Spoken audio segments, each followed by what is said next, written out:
All right, hi everyone. Welcome back to another episode of Journey on the podcast. I'm Ben Sanguinetti, and this is my good friend Nate Jones. And we're really excited to be here today, as always. What we're here for is to serve the world by talking about our own experiences. And life is a journey, and we all just need to have a little bit more fun, right? So with that being said, let's jump into it, Nate, and let's do a little meditation to get things going. Okay, cool. Thank you, Ben. And thank you everyone for being here. It doesn't seem like a lot, the fact that you're, here and listening to this podcast. But, all little tiny efforts are really, really, really important. They always have been, but now more than ever, only because now is the most important time always. Okay, so let's just kind of drop in and just become present together.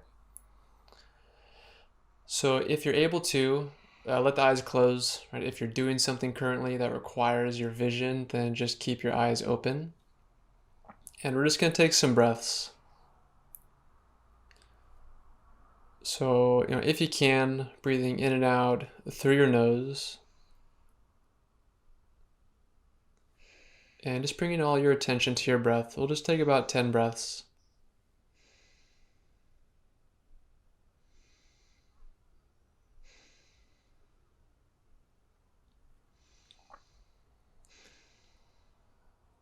There you go, nice. And just, feeling the breath as it is inside of your body.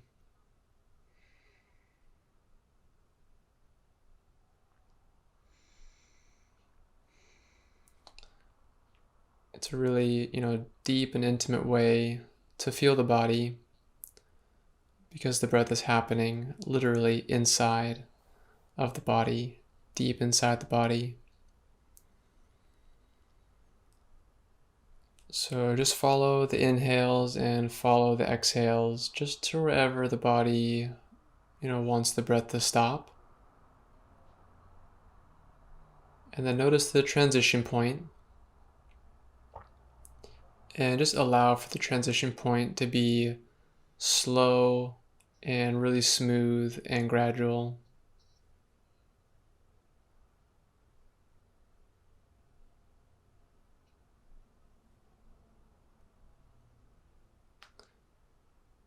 All right, cool. And just a few more breaths.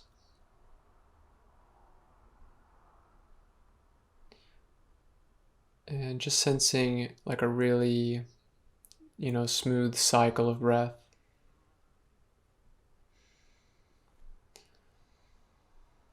And then noticing how your body is reacting. Notice how your mind is reacting to one of the simplest things we can do, and also one of the most powerful things we can do. Just surrender the mind and bring our attention to the present moment inside of our breath.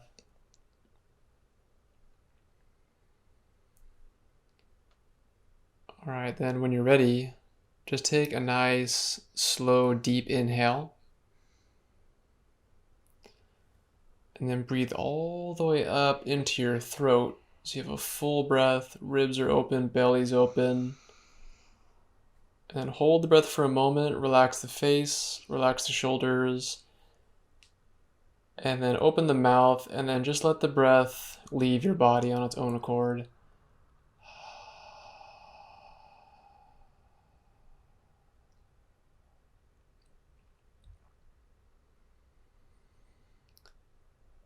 All right, cool. And then if your eyes are closed, if you feel like it, all right, just start to open your eyes slowly. And as always, if you feel like it, you can just continue to follow your breath throughout the whole, podcast. So today, we're going to talk about a topic that I think kind of just gets boxed in usually to politics and religion, but really it spans into like all areas of our life, and the topic is beliefs. And it's really interesting how subtle and kind of like omnipotent our beliefs are. And this is beliefs about ourselves, belief about how society should work. A lot of shoulds in there for beliefs. And then of course the, the really big easy ones like politics and religion, but we won't really get into that too much at all.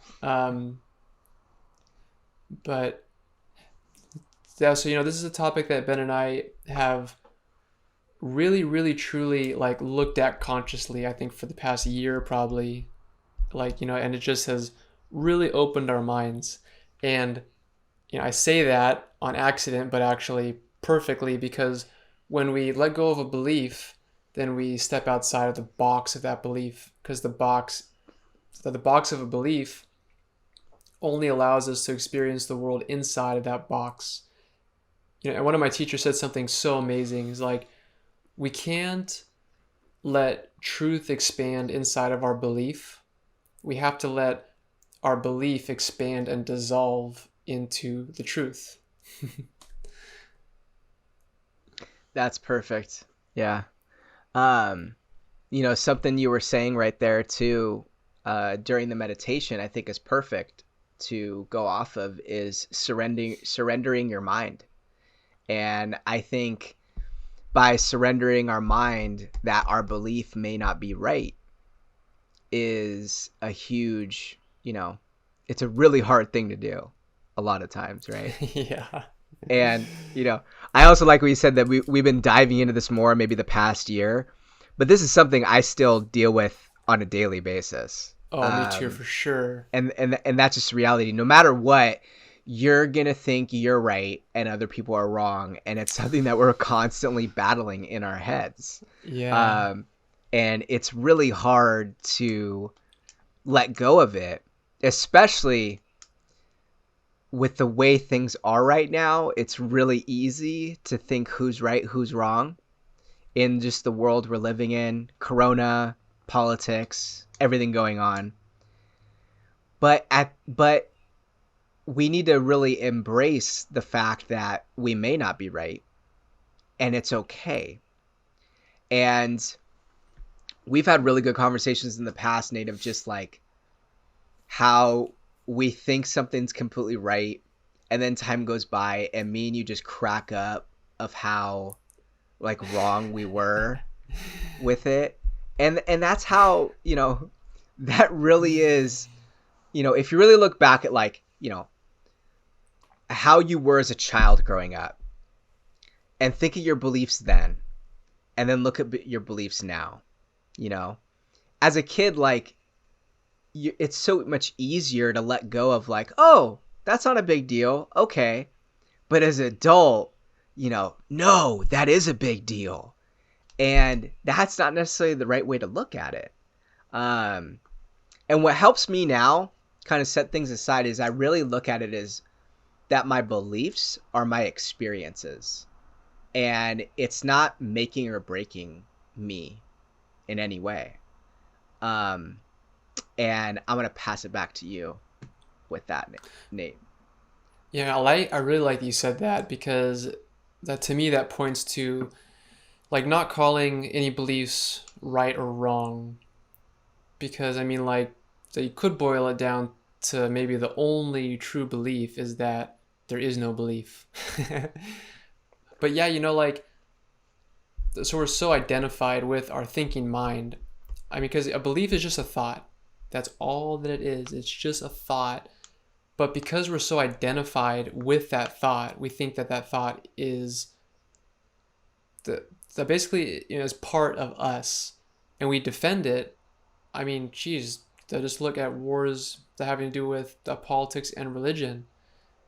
It's just people defending thoughts, and so many people have been killed over the years. I mean, I don't know about the world wars or anything like that, but like a religious wars, maybe they killed more people than anything else. I don't know.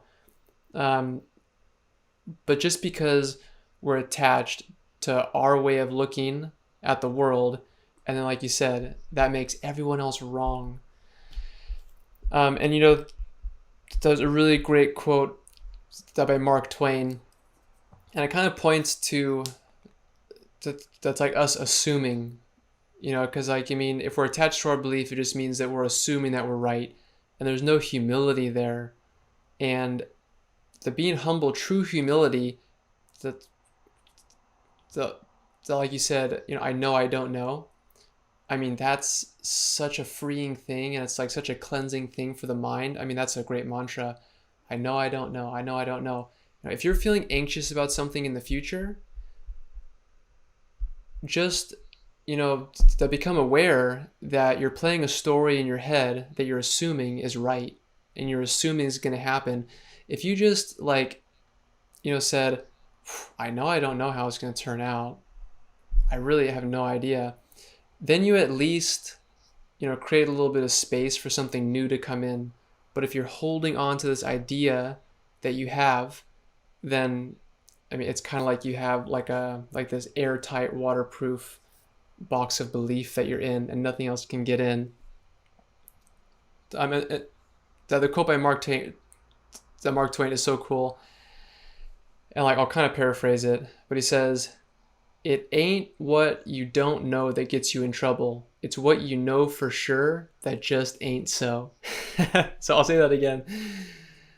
It ain't what you don't know that gets you in trouble. It's what you know for sure that just ain't so. Yeah. Yeah. And it can get you in trouble if look at it this way. What if you're wrong? What if you're wrong? And that's why I think it's really important to look at everything all the time, all the different angles, all the different scenarios. And religion is one. I'm comfortable with talking about religion here in the sense that, there are other parts of the world that, we'll use Buddhism and Christianity, for example. Just because people are Buddhist doesn't make them wrong. Just because people are Christian, it doesn't make them wrong. It's what they believe in. And if you actually look at both religions, they're pretty similar in the sense of a few of just being a good person. All right, the essence of it, yeah. Yeah. At the heart of the core, they're similar. So, Yeah. It goes to show when our beliefs are good intentions, when our beliefs are strong, good intentions, there's people that are very successful that believe that are Buddhist, and there's people that are very successful that are Christian. And it's because they have just the understanding of being good, and that's their backbone behind them, that they go out and do good things in the world. Neither of them is right and wrong. And that's like the core of, what we're really trying to say, that beliefs really don't matter. It's this person's experience is making them a better person. And then that person's experience is making them a better person. And that's just how they're living their life. So beliefs at the end of the day is just what their own experiences are about themselves. Yeah, I love that. And when we feel the need to defend something, it's probably a sign that there's like something inside of us that knows it's not true. Because if you listen to like the best teachers, the greatest teachers ever, or like, to talk to anybody really, at the top of their, the game or profession, most of them will talk very relaxed and very calmly because they have nothing to prove. It's like, I know that what I'm saying, is truthful, and the truth doesn't need to be defended. The truth is totally fine just as it is. So like, if you go to some place and you're hearing somebody get really excited and yell, not every time, but most of the time, it's because they're really, really trying to get people on their side. They're really trying to get people to look at it their way. And there's this kind of like a little bit of like a survival thing. Like I need them to believe in what I'm believing so that I can be more secure about this belief that I have. Because if they don't believe it, then shit, what does this mean about what I'm believing? So what you said there, though, about the different parts of the world, that's so important to believe too, because a lot of our beliefs and the way that we view the world are based on like geographically and culturally where we were brought up. So like if I was born, I'm in a predominantly a Muslim or Buddhist, area of the world, chances are that is the belief system that I would grow up with. If I was born in a predominantly Christian part of the world, then that, is the mindset that I would grow up with. So you're saying that someone's wrong because they grew up, in a different place? I mean, that's kind of weird. I mean, there's a nice analogy about this, and it's talking about, I don't know, like, 4 or 5 monks, the 4 or 5 blind monks. Then they come up to an elephant, for the first time. They're like, oh man, I want to see what this is like. And one monk, is touching the elephant's trunk. And he's like, whoa, the elephant's like a snake. And the other monk goes, and touches the elephant's belly. He's like, no, the elephant's like a big wall. And the other, monk is like, feeling the elephant's leg. He's like, the elephant is like a tree. And the other one feels the tail. And he's like, no, the elephant's like a rope. And they end up like, arguing about it because they all think that they're right, but they're just on different parts of the elephant. So like, we're in different parts of the world. So why can't we just, come to the conclusion that we're seeing things at a different angle here? Right. And, that's the thing too. It just goes back to why are we arguing? Why are we arguing? Why are we getting so worked up? Why are we getting overly, I think where we're at is that we tend to get really emotional about what's right and what's wrong. And if we're overly emotional about anything, then that's where we can get in trouble of trying to push our beliefs in anger and resentment, and that's just not going to get you anywhere. There's 3 things. My belief, okay, this is my belief, okay, is there's 3 things that I think are talked about way too profoundly now. And there's reasons why, the old school mentality was that these 3 things are talked about amongst your friends and your households. And I'm going to break down why I think this, okay? But those 3 things are God, sex, and politics. And I want us to really, after I say those three things, really think about where we're at now to where we were 20 years ago, and how much on overdrive we are, because we talk about those things on social media and on other outlets like it's no big deal, and it's just loosey-goosey. I'll just use the word loosey-goosey. And there's a reason why at a period of time those were more private, because those are private beliefs. Those are all private beliefs. And we have a very hyper-emotional society now over all those surrounding things. And everyone is so gung-ho on, what I believe is right, over mainly those 3 topics. And now we're seeing lots of really negative results from being so open and honest about it. There's a difference of being open and honest with your friends and your family because it's the right environment. It's a right environment to talk about certain beliefs. But I think what we're going to find out, I think pretty soon over the next few years, is that we have been overly stimulated in all those different things that I'm rattling off. Because, my belief about God may be completely different than somebody else, and that's okay. But we could still be friends with having different understandings and different beliefs. There's nothing wrong with that. And that's why I won't go too political with it because I'm not an expert at all when it comes to politics. But I will just say that's why at the end of the day, this is a really amazing country that we live in, that there are some places that you can believe in something and in other places you can believe something else. And at the end of the day, we all live in one country. So I'll end it with that because I don't want to go too political, and I don't want to offend anybody with it too. But I'll pass it back to you with that. Yeah. Well, so definitely I agree with overstimulation, no doubt about it. I mean, it's amazing how there's news on basically 24/7 these days. Whereas before it was like just, I don't know, like just the 6 o'clock news or whatever it was. It was like just a half hour or just an hour of here's the news. And I think when the news first began, its intention was just to report what was happening. It wasn't to give like the newscaster's opinion about it. But the thing about today is that everyone's on TV giving their opinion about it. So it's like, that's one thing, if just the facts are being presented.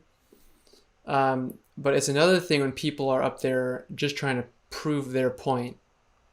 That really changes things a lot. And then as you watch it, as the audience watches it with the kind of that same lack of awareness, which I mean, I'm not trying to be holy here. When I see the news, I definitely get irritated. It's like, one day I'm actually going to actually try and watch the news as a spiritual practice, but I haven't gotten there yet. But it's like, if I'm here and I'm holding on to a belief that I'm trying to defend, then if I'm watching this guy trying to defend something else, then I'm going to have a negative emotional reaction. And just as I'm sitting at home watching this picture on the TV, my body is going to have a negative reaction, and the functions of my body are going to start acting at a lesser, that a much less than optimal degree. And then just by watching the news, I'm going to start to make myself sick. Or, I should say, just by holding on to a belief of how I think things should be, and who I think is right and wrong, it's creating discord in my body and creating disharmony. And it's, actually the really, really harmful.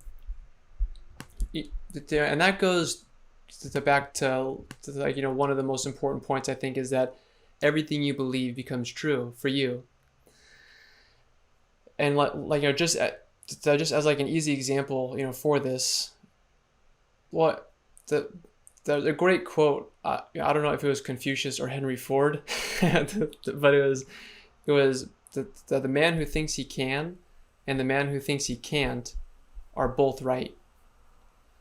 And you can experience that just by whatever is going on in your mind, your body believes that to be true.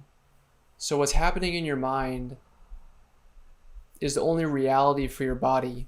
So if you're in an argument with, your partner or your friend or coworker or whatever, and you're having, all this anger come up, and you're having angry thoughts and you're saying angry words, well then just from experience that your body feels a certain way during that, right?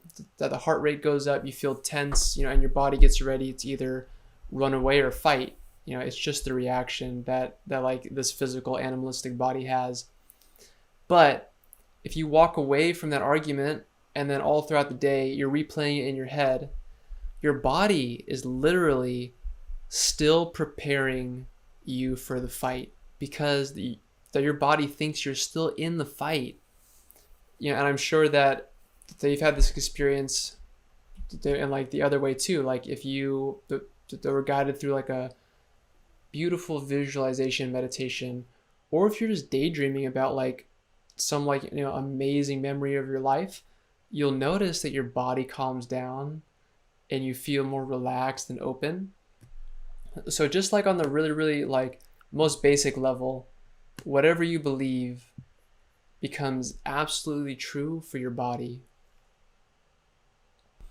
Yeah, and that's anytime, and that's a good practice to realize, is when you do feel that in your body, take a second to not necessarily say what your opinion is and back off. Because that is when you're going to be overly tense. You're not thinking clearly because you don't have control of your body. And that's a good thing to remember, Something else you're saying too about, the news, right? So I love, I was just listening to Bob Proctor is absolutely amazing. If you haven't heard that name, look it up, Bob Proctor. He is, I'll call him the OG of creative thinking, mindset coaching. He is the original of that. Okay. And he was talking about the news, and you really have to wonder, how come all the news, like 95, we'll say 99% of it, okay, is all negative? I think that shows that we're conditioned to believe in negative beliefs. And we need to switch that programming. We need to switch that belief of that not everything's negative, I'm not saying it needs to be all roses and puppies. There needs to be some real life scenarios that there are bad people out there. But there's so much negativity around us, and what you're doing to your subconscious mind by only watching the news or getting sucked into it, it's not going to help, because your body's going to be constantly tensing up at just the slightest little thing that you hear on the street or you hear in a conversation at work, because you become so wound up. And I thought about that when you're talking about, watching the news. I think actually you do a really good job of staying away from it. You do a pretty good job. I wish I had some of that in me at times. I mean, honestly, for me, it's an aversion.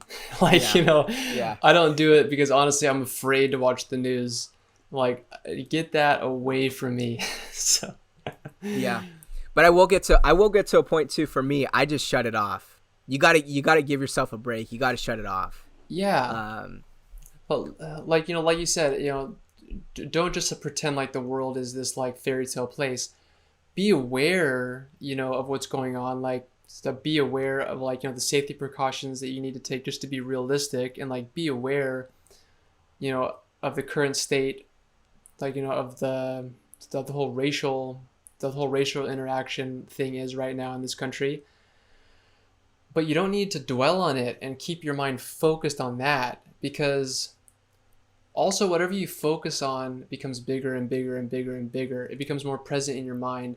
And there's this awesome video that my dad sent me, and it was this teacher that we'll say, she's like a college professor, and she gave her students a pop quiz. And everyone's like, oh shit.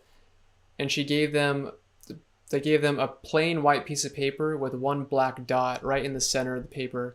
And she was like, tell me what you see. And that was the only thing she said, and the students for minutes were just writing and thinking so hard, God, what's the right answer? What do I see? And she got back to the papers, and every student was describing the black dot. And she was like, not one single one of you spoke about any of the white space on the rest of the whole paper. The black dot took up a little tiny percentage of that paper, but because you were so focused on that, that's the only thing that you saw. And I was like, that's such a great analogy. I love that. Yeah. And that's what beliefs are. That is literally what beliefs are. There is so much more white space around your one belief that you don't want to I like what you said, the box of beliefs, right? I'm just calling it the belief box, right? Now I'm going to break it down even more. So I love, because I've spoken about, I'm very dyslexic. So I will break up words. And when you break up the word belief, all you get is be lie. So what if everything you're believing is just a lie? So what if you're in a box of lies? Okay. So that is why it's important to live outside the box and look at all the angles, all the situations, all the things, what history tells us. What was the belief back in history?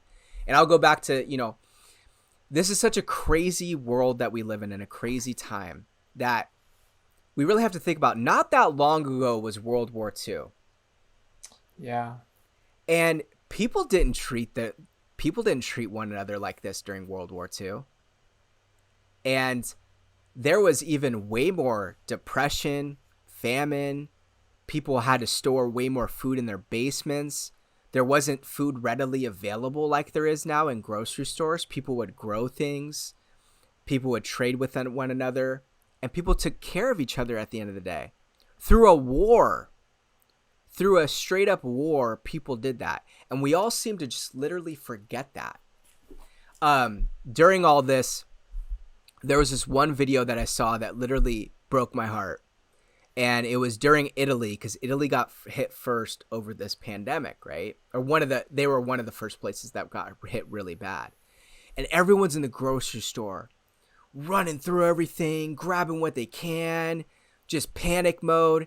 And there's this poor old little man, and he couldn't grab anything. And he's sitting back, and there's somebody talking there, and he starts speaking, and he goes, "There's no more pasta. There's no more pasta." And he's just completely sad about the situation. But he looks and he says, "This didn't even happen during World War II. What is everyone so scared about?" And I wish everyone had that belief system that old man had, because he's completely right. We think that everything's just going to vanish. During everything was just going to be gone. There was going to be no more food left. Okay? Come on.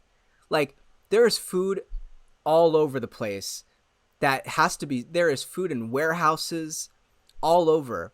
That is just the perception that there isn't going to be enough food for you. And that is not a good way of looking at it. And so we need to have the healthy mindset that maybe I should just be having what I need and what I want and take care of other people along the way. And that's why I say that our beliefs are very, very all over the place right now of what really matters too. Yeah, and I mean, so what you're talking about is one of the deepest beliefs that we have, and it's a belief that there is lack.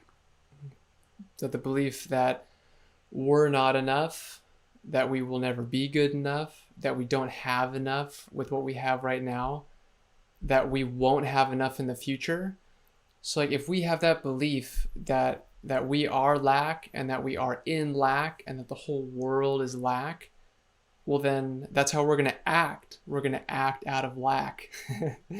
But if we believe that the world is abundant and that the world is always producing things for us to keep us alive, and that we'll get what we need when we need it. Now, that takes a lot of trust and a lot of faith and a lot of surrender. I mean, that's something that I'm working on, but I mean, the place of lack, that's again, like I said, a really deep-seated belief. But it just kind of takes us out of the survival mode. And when we're living in a place of survival, then we push everyone else aside and we try and take care of ourselves. Yeah. I think too, when we look back on this, they're just going to call it the Great Toilet Paper War, because everyone was full of shit during this time, basically. But, to switch things up too is, I think history is the most important thing we can always look at to really take what our beliefs are now and truly understand it. Because if we don't understand history and don't have an understanding of those beliefs, then, we will still be in racial injustice. We will still be in poverty consciousness because we didn't understand how other people did it to get out of those things, So that is why I think history is the most important belief that we can have, of to keep digging and to keep looking at what everyone did. So yeah, I love that you said that, because I do believe that the past is really important to learn from. But in my experience, the the learning about history in school, it was totally useless. It just told me what happened. And we didn't get into anything that we could learn from it except for just like memorizing dates and names and places. But if we could learn from history, if we could actually learn about what was happening and what the effects of that thing were, and then discuss, okay, so now that happened there. So now let's look at this situation here. And like, is there a way that we can act differently so we don't repeat history? Because that saying, history always repeats itself, it's actually not complete. History always repeats itself if you do the same thing. And you do the same thing when you don't pay attention to what happened. So if we could look at history from a place of trying to learn and a place of trying to act differently in the present moment so that we can rewrite history, like to not write it over again, but to create a new history, then history class could be one of the most powerful things that we ever go through in the educational system, instead of just learning about dates and facts and that kind of stuff. Yeah. Well, you make a good point, because you didn't learn anything in school because they just kind of skim through a bunch of things. You know, it's so funny. Like, most of what I learned in school was outside of the classroom. Yeah. It was like from social interactions or from extracurricular activities or from talking to my teachers outside of class. Yeah. That's why I believe about myself that one of the biggest things that has helped me in life is that school sucked for me. And I got barely anything out of it because I couldn't understand half of what was going on. And with all my learning difficulties and everything growing up, I looked at it as literally just blah all the time. And, looking through it now, it's funny. There's all these holes being poked in our education system. Like, they always have been, but they're really out there now. And I'm like just sitting back, like laughing, like, yeah, no shit. Like, I saw that coming from a mile away, but thank God we're starting to live in a place that we're starting to recognize these things now. And we're starting to recognize all the holes. And, what would the world really be like if they learned in school about positive thinking and mindset and the subconscious mind? Why don't they teach that in school? Maybe people want you to be in a negative mindset all the time. Negative mindset and survival mode keeps you at a certain level and keeps you at a certain state of mind that makes it really easy to control. And I think that's one thing that we need to really understand when it comes to beliefs and everything else that we're doing on a daily basis. Yeah. And if we're easy to control, then we're easy to get a lot of money out of. Exactly. I wasn't going to go there, but you went there. And yeah, because survival mode makes it where, look at what really happened during that.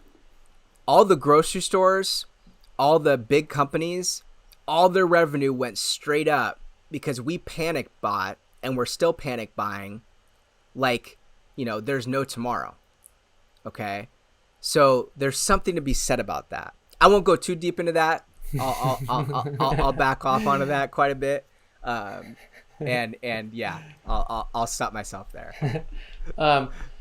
And so, like, me and you and a lot of other people out there, we're part of the movement to start to change about how we learn about the world. And, if we can create change in the school systems, I mean, that is such a, like really, getting close to the getting close to the root of things in order, to create change, is if we could help, kids to understand a better way of looking at the better way of looking at themselves and the world in like a more place of togetherness and less of a place of getting things done and achieving, or like, what's your quality of life and how is what you're doing impacting, you and the people around you in society and the environment and animals. But, we can't just like say it's the kids, because the kids look up to us. The kids look up to the older people, and they, in a lot of ways, emulate what we do. There are people who rebel and who say, no, that's ridiculous, I'm not doing that. But those numbers are growing, but it's still definitely way outnumbered by the people who just do what they're told to do. So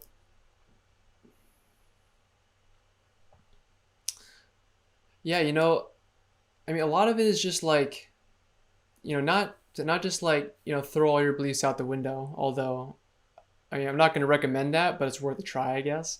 But, Yeah. but like, just to look at your beliefs, look at what you believe about yourself and about, the world around you, and just simply question it, just with the simple question, like, is this belief serving me? Like, is this belief making my life better? Do I feel more love, peace, joy, and gratitude?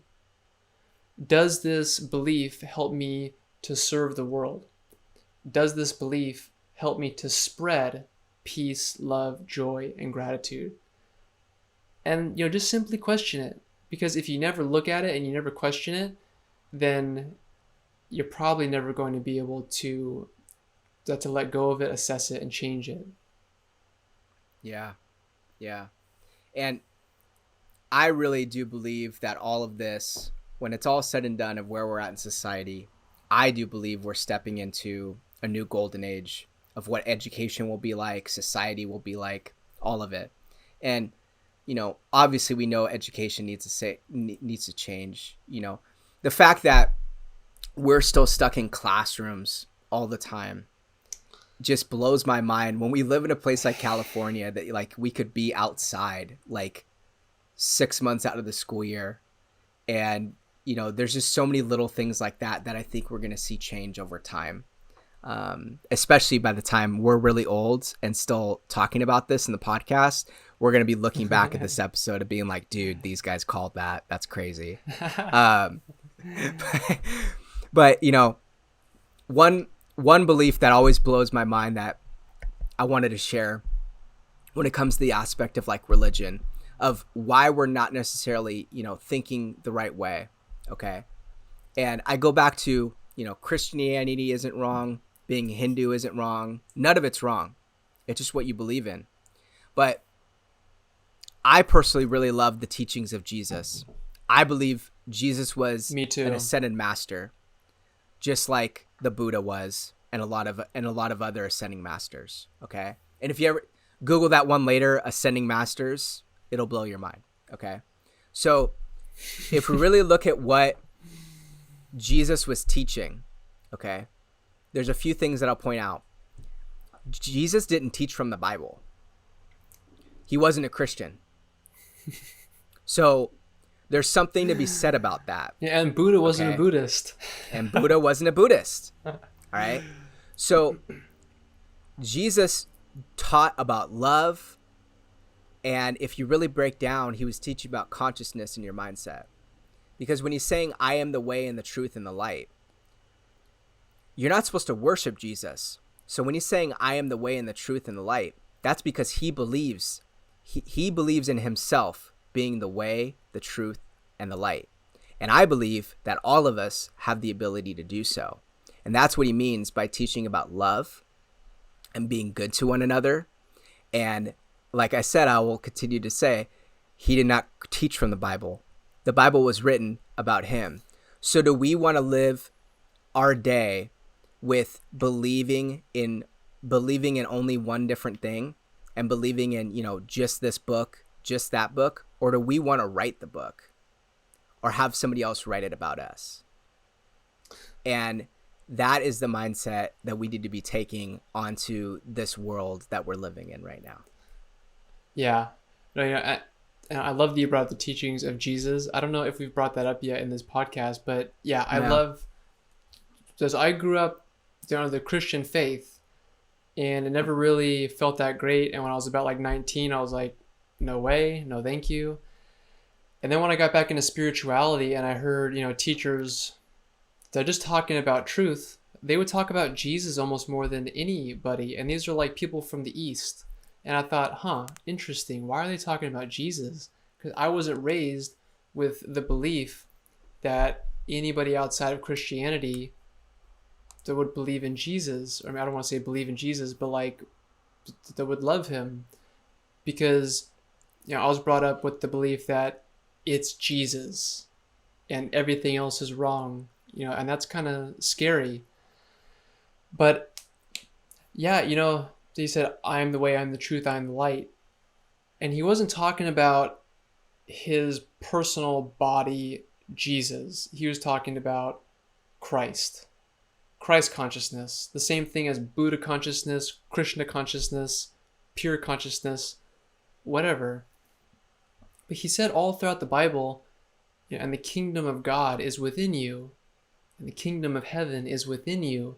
He kept saying this to people, and like people that would go up to him after like, I don't know, being blind, and they would just like be in his presence or touch him and they would be cured. And they would be like, oh my God, thank you so much. You cured me. And he would look at them and say that by your faith, you're healed. And faith is just a mindset. And because they flipped something in their mind, they changed the matter, in their body.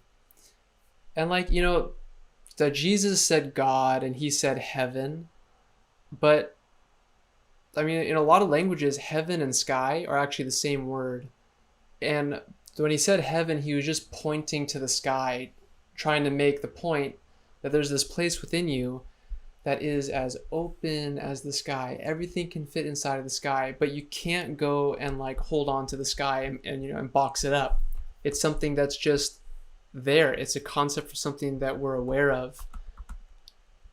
And that Jesus called the fullness of life, where he said, I want you to live the abundant life. And the Buddha said the same thing when he said that the pure consciousness is empty, or like everything is empty. That they're saying opposite things, but they're pointing to the same thing, which is funny. I think they're using literally complete opposites to point to the same thing, and that just kind of like dawned on me right now, to show how good and bad, right and wrong, it's really not about the extremes. It's about the way that we're looking at it, from what perspective we're coming at it from. Yeah, that's good. Well, we could definitely keep talking about this forever, but at some point we do got to wrap it up. I want to end on this belief of the fact that we hear all the time, this is the end of times. The world is over, okay? The apocalypse is coming, all right? Well, instead of just being scared of the word apocalypse, do some research on the word apocalypse, okay? Because I like to break down words a lot. And if you keep going deeper of what the root word of apocalypse is and where it comes from. So apocalypse is the Greek root of it, means uncover, and the veil is being lifted. And the veil is from the spiritual world to our world. Okay? So the world never ends. All right? It will never end. I promise you this. In 50 years from now, when we're still on this podcast, we'll go back to this episode and we'll crack up about how this is the apocalypse era and now we're in the golden age. Okay. The world will not end. It may seem like it. It may seem like a crazy thing is going to happen. Maybe a meteor is going to hit, maybe this, maybe that. But all that's going to happen is truth is going to be revealed and a veil is going to be lifted and the world's going to change and the world's going to shift. So that's why it's important that we never just believe in one thing that we're taught, but we look at the history and the origin and everything else that goes behind it of where certain words and certain things came up. So I'll give it back to you, Nate, if you want to say anything about that, and then we can close it out from there. Yeah, I just love, there's a quote It's by Robert Kawasaki, and he says, a statement closes the mind and a question opens the mind. So if we could just question things more from a place of curiosity, right? Doubt is different because doubt is you're saying something's wrong. But if we could just be more curious, like dogs and kids are just such great examples that to me, just to be curious about stuff. I mean, we would be able to unlearn a lot of stuff. And when we unlearn a lot of stuff, then we'll be able to learn a lot more too, because again, there's more space. But so Ben and I love this book. They're called U². It's by Price Pritchett, and I highly recommend it. It's like a super short book. Every chapter is like a page and a half or a page. And I just wanted to read this little thing. It's at the ending of this one chapter. So it's actually, so we'll go, right into our checkout. I want to say checkout, but our ending meditation from this. So if you want to, go ahead and close your eyes. And maybe you can, just listen to the words a little bit, more deeply. Okay, so he says, true, there are limits, but you don't need to worry about them.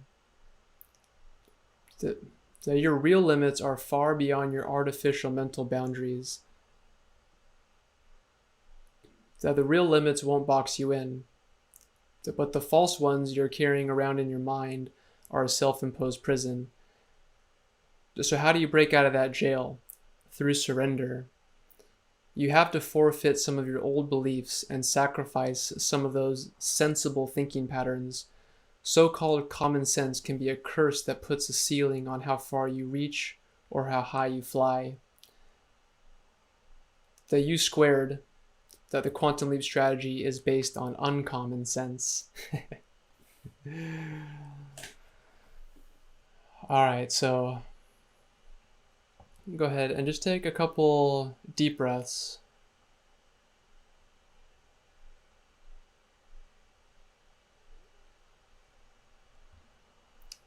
And as you breathe, just feel your body. Just notice how the body is feeling.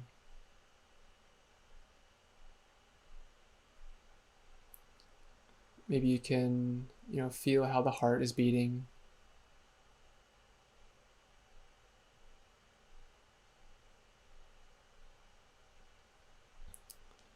And then just notice if there is any place of tension in your body.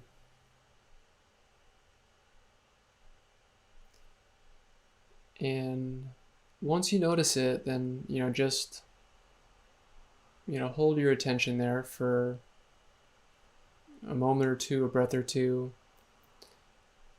And then just see if by curiously feeling it, if it wants to relax and ungrip whatever it's holding on to.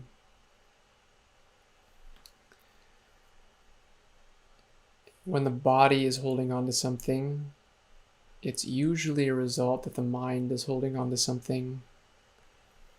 And like Ben said earlier, if we could, instead of react right away to somebody who angers us, if we could feel our own body, feel that place of gripping and tension, and then allow it to relax,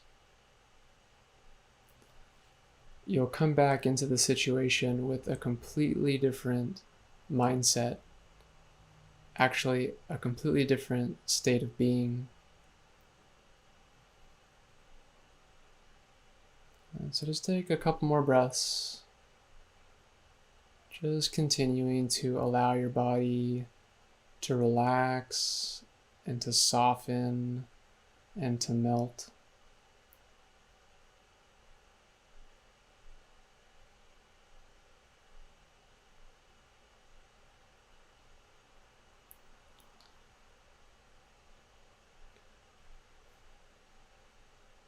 And then, I know I don't know. The only thing I know is that I don't know. But I'm curious and willing to find out.